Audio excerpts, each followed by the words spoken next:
یورپی کمیشن نے GSP+ report جاری کر دی ہے۔ پاکستان کو اسکیم سے سب سے زیادہ ملک مستفید ہونے والا ملک قرار دے دیا گیا ہے۔ یورپی کمیشن GSP+ رپورٹ کے مطابق 2024 میں پاکستان کی 7.5 ارب یورو مالیت کی برآمدات GSP+ رعایتوں سے مستفید ہوئیں۔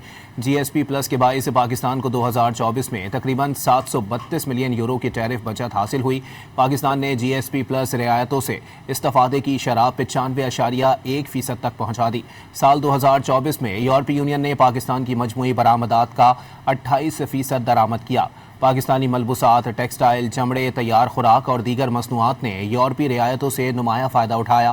پاکستان نے GSP+ سے متعلق تمام 27 بین الاقوامی کنونشنز کی توثیق برقرار رکھی۔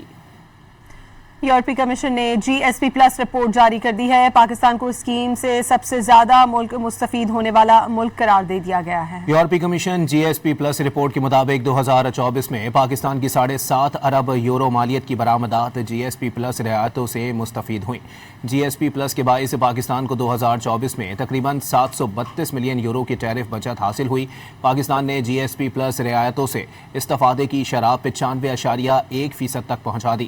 سال 2024 میں یورپی یونین نے پاکستان کی مجموعی برآمدات کا 28% درآمد کیا۔ پاکستانی ملبوسات، ٹیکسٹائل، چمڑے، تیار خوراک اور دیگر مصنوعات نے یورپی رعایتوں سے نمایاں فائدہ اٹھایا۔ پاکستان نے GSP+ سے متعلق تمام 27 بین الاقوامی کنونشنز کی توثیق برقرار رکھی۔